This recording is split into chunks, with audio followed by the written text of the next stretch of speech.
노다지 썰전. 노다지 썰전. 48년이라는 정말 긴 시간 동안 오직 피팅하고 밸브라는 이 한 우물만 파온 기업이 있습니다. 바로 하이로 코리아인데요. 최근에 실적도 견조하고 또 300억 원 규모의 자사주 소각이라는 아주 통큰 결정으로 시장의 주목을 한몸에 받고 있죠. 네, 맞습니다. 그래서 오늘 저희가 이 하이로 코리아를 두고 한번 질문을 던져보려고 합니다. 과연 이 기업이 지금의 이 순풍을 타고 계속해서 성장할 것인가? 아니면 미국 시장의 높은 관세라는 암초, 또 전방 산업의 경기 변동성이라는 파고에 부딪힐 것인가? 일단 저는 다각화된 사업 구조와 기술력을 바탕으로 미래를 아주 긍정적으로 보고 있습니다. 저는 조금 시각이 다릅니다. 물론 하이로코리아가 가진 내재적인 강점 분명히 있죠. 하지만 이 장밋빛 전망에 가려진 그림자를 좀 들여다봐야 한다고 생각합니다. 수익성을 갉아먹는 미국 관세 문제라던가 또 우리가 통제할 수 없는 핵심 산업의 주기성 같은 변수들, 결코 가볍게 볼 문제가 아니거든요. 그래서 저는 보다 신중한 입장을 유지해야 한다 이렇게 봅니다. 그렇군요. 그럼 말씀하신 그 신중론의 가장 큰 근거가 바로 미국 관세 문제일 텐데요. 이 부분이 정말로 하이로 코리아의 발목을 잡을 만큼 그렇게 치명적인 리스크라고 보시는 건가요? 치명적인 리스크가 될 가능성이 매우 높다고 봅니다. 숫자를 먼저 한번 보죠. 올해 3분기 실적을 보면요. 연결 기준 매출이 약 538억 원으로 전년 같은 기간보다 한 7%에서 8%가량 늘었어요. 네. 겉으로 보기엔 아주 훌륭한 성장이죠. 하지만 저는 그 속을 좀 들여다봐야 한다고 생각합니다. 매출이 늘어난 만큼 이익이 따라오지 못했거든요. 그 핵심 원인이 바로 미국 법인 하이록 USA를 통해 발생하는 매출에 붙는 높은 관세 때문입니다. 하이록 코리아가 미국에서 벌어들이는 돈이 연간 250억에서 300억 원에 달합니다. 결코 작은 규모가 아니란 말이죠. 그렇죠. 이 막대한 매출에 관세가 계속 붙는다는 건 기업의 이익 체력을 계속해서 갉아먹는다는 뜻입니다. 물론 회사 측에서는 고객사랑 가격 협상을 통해서 이 부담을 넘기겠다 이렇게 말은 하지만 그게 말처럼 쉬운 일일까요? 글로벌 경쟁이 얼마나 치열합니까? 가격을 올리려다가 자칫 시장 점유율을 잃을 수도 있는 뭐랄까 위험한 줄타기입니다. 이 협상이 어떻게 결론 날지 모른다는 불확실성, 이것이 제가 보는 가장 큰 위험 요인입니다. 글쎄요. 저는 그 논리에는 쉽게 동의하기가 좀 어렵네요. 왜냐하면 관세라는 그 변수 하나에 너무 매몰돼서 전체 그림을 놓치고 계신 것 같아서요. 관세가 분명 도전 과제인 건 맞습니다. 하지만 이건 성장을 가로막는 무슨 거대한 장벽이 아니라 충분히 넘어설 수 있는 허들 정도로 봐야 합니다. 말씀하신 가격 협상, 저는 오히려 이게 하이로 코리아의 시장 지배력을 확인할 기회라고 보거든요.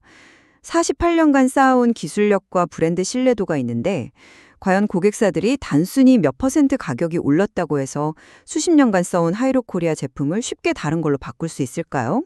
저는 아니라고 봅니다. 그리고 더 중요한 포인트는 따로 있습니다. 회사의 진짜 매출 구조를 봐야죠. 최종 사용자를 기준으로 보면 수출 비중이 60%를 훌쩍 넘는 전형적인 수출 기업입니다.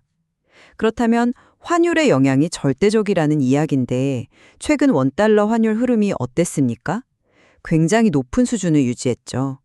이 고환율 기조가 관세로 인한 비용 부담을 상당 부분 상쇄하고도 남을 정도입니다. 오히려 연말 결산을 해보면 수익성의 긍정적인 효과로 나타날 가능성이 훨씬 크다고 봅니다. 그 말씀도 일리는 있지만 이런 점은 어떻게 설명할 수 있을까요? 환율이라는 건 우리가 예측하고 통제할 수 있는 변수가 아니지 않습니까? 언제든 방향이 바뀔 수 있는 외생 변수죠. 관세라는 이 고정적으로 발생하는 비용 문제를 해결하기 위해서 변동성이 큰 환율에 기댄다는 것 자체가 굉장히 불안정한 논리입니다. 그러니까 일시적인 환율 효과로 본질적인 문제를 가릴 수는 없다는 거죠. 저는 오히려 기업의 본질적인 체력, 그러니까 핵심 고객사들이 속한 이 전방 산업의 경기 변동성을 더 깊게 봐야 한다고 생각합니다. 이 부분이 더 근본적인 리스크 아닐까요? 바로 그 지점이 하이로 코리아의 가장 큰 강점이라고 생각하는데요. 특정 산업의 경기에 회사의 운명이 좌우되지 않는다는 점 말입니다. 포트폴리오가 아주 건강하게 분산되어 있죠. 물론 석유화학 및 플랜트 부문이 40% 수준으로 가장 큰 비중을 차지하지만 그 외에도 조선, 반도체, 발전, 철도, 방산까지 매우 다양한 산업의 부품을 공급하고 있습니다. 이게 어떤 의미를 가지냐면 한쪽 업황이 안 좋아도 다른 쪽에서 받쳐준다는 겁니다. 네네. 실제 사례를 보죠. 반도체 경기가 극심한 침체에 빠지면서 2022년에 전체 매출의 18%까지 차지했던 반도체 부문 비중이 작년에는 9%까지 반토막이 났습니다. 보통 기업 같았으면 휘청했겠죠. 하지만 그 사이에 무엇이 있었습니까? 조선업이 엄청난 호황을 누렸죠. 국내 조선 3사가 이미 2, 3년치 일감을 꽉 채워놓은 덕분에 하이로코리아의 조선 부문 매출은 꾸준히 성장했습니다. 이제는 또 상황이 바뀌고 있죠. 반도체 경기가 바닥을 찍고 3분기부터 뚜렷한 회복 신호를 보내고 있습니다. 내년 2025년 이후에는 본격적인 턴어라운드가 기대되고요. 이처럼 서로 다른 사이클을 가진 산업들을 고객으로 확보해서 리스크를 분산하는 능력, 이것이야말로 하이로코리아의 핵심 경쟁력이라고 봐야 합니다. 상당히 설득력 있는 주장이지만 이 점은 어떻게 생각하시나요? 다각화가 모든 위험을 막아주는 만병통치약은 아니라는 겁니다. 과거가 그 증거입니다. 2010년대 중반을 한번 돌아보죠. 국제 유가가 급락하고 전 세계적으로 플랜트 투자가 얼어붙었던 시기가 있었습니다. 네, 있었죠. 그때 하이로코리아의 매출이 2천억 원대에서 1천억 원 초반까지 곤두박질 쳤습니다. 포트폴리오가 분산되어 있었음에도 불구하고 거시경제라는 거대한 파도 앞에서는 속수무책이었던 겁니다. 모든 산업이 동시에 침체에 빠지는 동반 침체의 가능성을 간과해서는 안 된다는 명백한 증거죠. 지금 좋다는 조선업도 마냥 lạc관할 수만은 없습니다. 올해 카타르 프로젝트라는 역대급 발주가 있었지만 그 이후에 대형 LNG 운반선 발주가 주춤하는 추세가 보이거든요. 미국 쪽 LNG 개발 계획에 달려 있고요. 반도체 역시 이제 막 회복 국면에 들어섰을 뿐이지 과거와 같은 대규모 투자가 재개될지는 더 지켜봐야 할 문제입니다. 만약 이 핵심 전방 산업들이 동시에 둔화 국면에 진입한다면 과거의 악몽이 재현되지 않으리란 보장이 있을까요?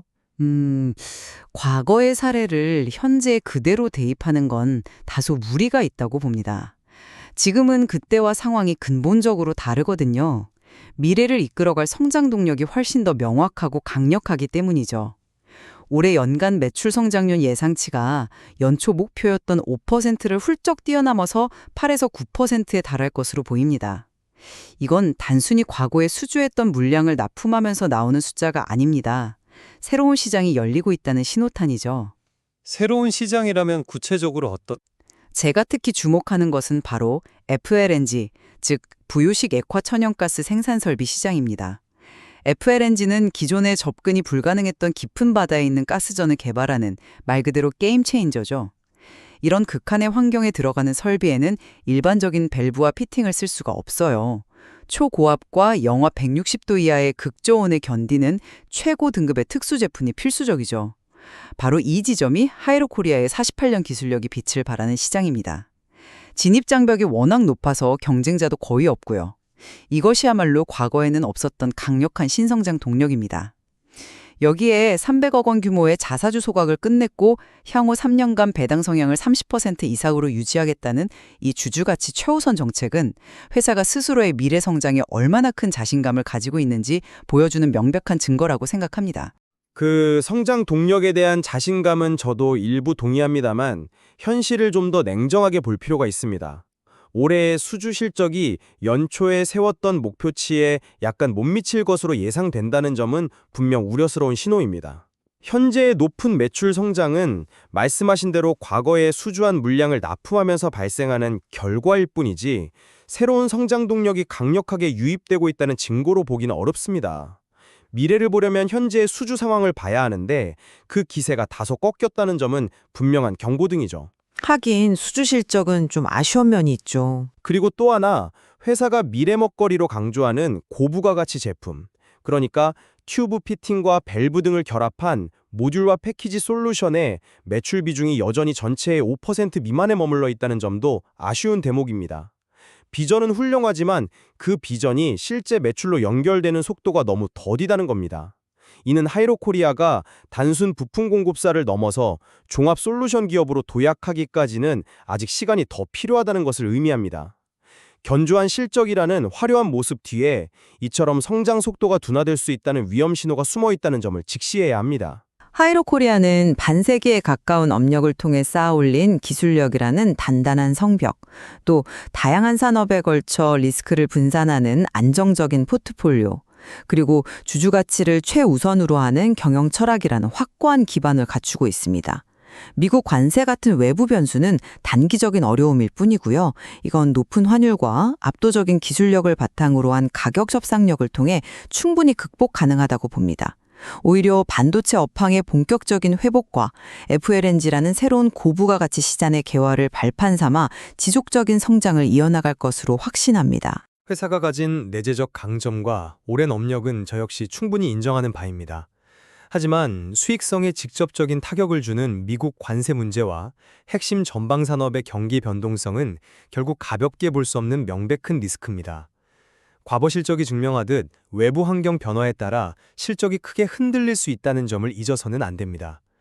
현재의 성장세가 미래에도 계속될 것이라고 낙관하기는 이릅니다. 신규 수주 동향과 고부가 가치 제품의 더딘 성장을 고려할 때 보다 신중하고 보수적인 접근이 필요하다고 다시 한번 강조하고 싶습니다. 결국 하이로코리아는 탄탄한 체력을 갖춘 오량 기업이 거시경제의 불확실성이라는 이 거친 외풍을 어떻게 헤쳐나갈 것인가에 대한 흥미로운 질문을 던지고 있습니다. 네, 그렇죠. 기업의 강력한 펀더멘털을 믿고 성장의 과실을 기대할 것인지 아니면 눈앞에 닥친 외부 리스크에 무게를 두고 보수적으로 접근할 것인지 시청자 여러분께서도 오늘 저희의 이야기를 바탕으로 깊이 고민해 보실 지점이라고 생각합니다.